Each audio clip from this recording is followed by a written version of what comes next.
I have often criticized the mainstream media on this show, and I think for a good reason, but I'm always willing to give credit where credit is due. And I think the reporting of the mainstream media on one of the most important stories in this entire race does deserve some credit, because we have seen a shift in how Donald Trump's cognitive decline is finally being covered. For the longest time, it was the media's fascination with President Biden's age and his age alone. But of course, his age has not gotten in the way of him being an incredibly successful president, the most successful of my lifetime. But Donald Trump's age is clearly contributing to his cognitive decline that is finally being called out. And I think it's being called out because Kamala Harris is doing such an incredible job tying Donald Trump's not verbal miscues, but really unraveling to his unfitness for office. We saw this in Tuesday's debate. She did such a great job bringing up and ultimately triggering Donald Trump with a discussion of how out of control his rallies are, and it is leading the mainstream media to cover them in a much better way. But before we get to this damning clip that was shown on CNN, I know, shocking, CNN actually doing some good coverage. Before we get to that clip, I want to show Kamala Harris's call out because I think it is so important. But before we get to that, if I could quickly ask you to leave a like on this video, it goes a long way. Now let's check out this clip from Kamala Harris. Actually do something really unusual, and I'm going to invite you to attend one of Donald Trump's rallies.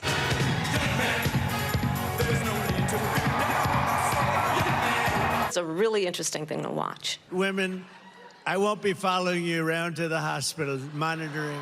And what you will also notice is that people start leaving his rallies early out of exhaustion and boredom. By the way, her crowds are zero. Her crowd, she's got no crowds.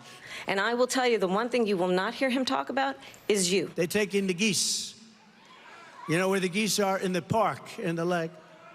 And even walking off with their pets. My dog's been taken. You will not hear him talk about your needs, your dreams, and your desires. Like I said, doing such a great job to tie the unhinged nature of Donald Trump's rallies, not only to his cognitive decline, but also to his narcissism, to his focus on himself, as Donald Trump loses more control of it all up here in the brain area, which I don't think he uses much lately. Not only is he becoming more unfocused in general, but he's becoming more focused on himself. And that is a message that Kamala Harris continues to deliver so well in this campaign. But like I said, the mainstream media finally starting to cover this. And CNN played a really interesting clip showing the difference between Donald Trump in 2016 and now that just illustrates his cognitive decline, really exposing it in a shocking way. And I want to check that out. We compared his debate answers back in 2016 to the ones that he gave this week. After the very first question on the issue of immigration, that is right there in his wheelhouse. This week, as you'll see, he veers off topic several times. Watch. Well, first of all, she wants to give amnesty, which is a disaster and very unfair to all of the people that are waiting in line for many, many years.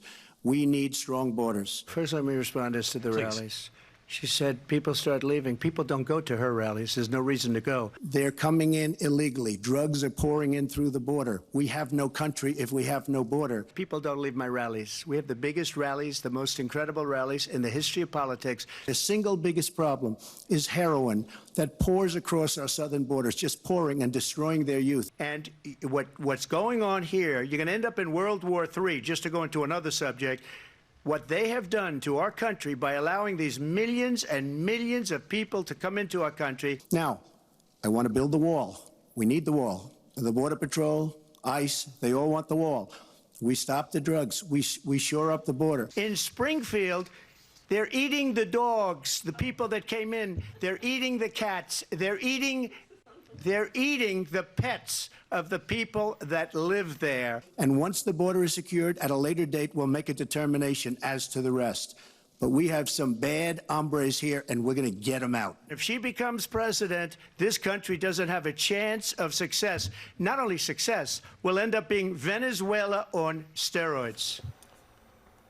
Now, I never perceived Donald Trump in 2016 as a cogent or complex political thinker who could articulate his views on substance very well, but it is clear the difference in his mental acuity between those two clips being played back to back. And it's really just shocking. And what I think is most important there is psychologists and psychiatrists have described this trend that we see in Trump of a worsening vocabulary, how he leans on only the most extreme words and phrases to get his point across, because that is all he can think in anymore. It is just the wildest extremes that he is pushing as he gets angrier and more aggrieved and less capable of articulating his thoughts. This is what we see in Donald Trump consistently in his rallies, and this is what we saw with Donald Trump recently when he was asked about childcare policy and really just spouted nonsense, and that was perfectly called out in this clip right here by Pete Buttigieg. Seriously, she's very serious about it, wants to expand the child tax credit, wants to make sure that we have paid parental leave in this country. So that's going to continue, and I think that's how she's going to win. Yeah, that answer you're referencing is the one he gave to the New York Economic Club last week that didn't really provide any concrete legislation that he would support. That's being polite. It was gibberish. Of course, we know that Donald Trump doesn't care about policy, but even if he did, he wouldn't be able to articulate a thought on it. There is no substance. There is no comprehension of any sort of plan. And it's funny that Donald Trump not only doesn't have a plan, which is damning of his poorly run campaign and his lack of a vision for the future besides giant tax cuts for him and his rich friends, but in fact, he does kind of have a plan. It's Project 2025, but it's a plan he is running away from. So he has nothing to talk about and everything to hide from. And so he just leans on his radical conspiracy theories and angered grievances, talking points that his base loves, but the rest of the country is really off put by. And that is so incredibly clear with how Donald Trump is being searched up online. A really interesting point that was made on CNN. Again, shocking that they're doing some good reporting, but I want to check it out right here. Yeah, what are the rising things that people are Googling along with Donald Trump's name? It's not what Donald Trump's campaign would necessarily want, right? It's eating pets. It's eating dogs. It's eating cats. Obviously, that was Donald Trump's moment on the debate stage. I'm sure if you went to Google and typed in Kamala Harris's name, what would be filled in the rest of the search bar would be accomplishments or policy or campaign or debate or any terms that you would expect out of a political candidate. But the fact that when you Google Trump, eating cats, eating dogs, eating pets, probably something about Hannibal Lecter pops up, that is just the damning representation of his campaign and how they are unable to message and what people perceive him to be, someone who has completely lost it. Again, we are finally seeing some coverage of this story, thank God, because it is so incredibly important. Of course, we've been talking about it for a long time, but the mainstream media is finally catching up, and they need to be because it is incredibly scary. And that is shown right here in this great ad from the Lincoln Project. Old, weak. Many don't feel he is fit. Sick, tired. Too old to serve. Stammering, slurring. He was ranting and raving. Slipping, forgetting. And the guy just kept getting confused. Slow. Panic has certainly set in. You know which politician we're talking about, right? Oh, you thought it was about Joe Biden? Venezuela, well, it's unbelievable. Is he all right? Let's think about some more words.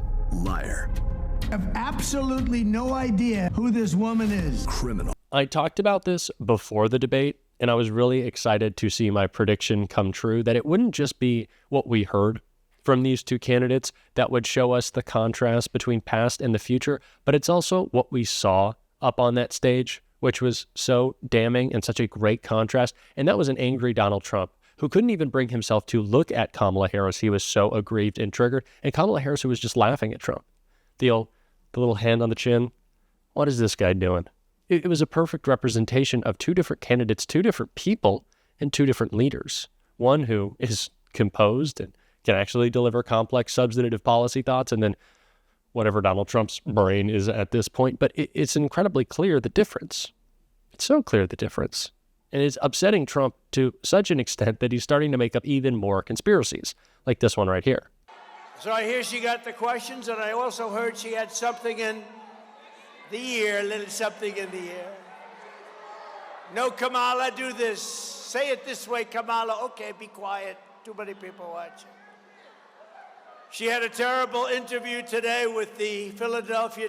After the debate on Tuesday and right before Donald Trump announced that he did not want to do another debate, a Republican congressman from Georgia tweeted that whoever says that they don't want to participate in another debate is the one who lost. Now, I guess it wasn't his expectation that Donald Trump would run scared, so that tweet kind of backfired on him. But I'd like to add another little note there.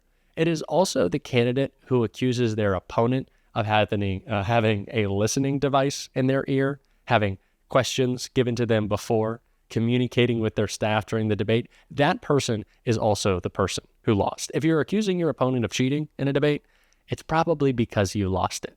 He is unraveled. He is out of control. He's lost it. It's so incredibly clear. Let's just move forward with Kamala Harris. And we're going to keep talking about that on this show every single day. And if you want to support us, you can hit that subscribe button. We are so close to passing 300,000 subscribers, and I want to do so by the end of the weekend. So if you could hit that subscribe button, it goes a long way. And of course, leave a like and drop a blue heart in the comments, or just say hi.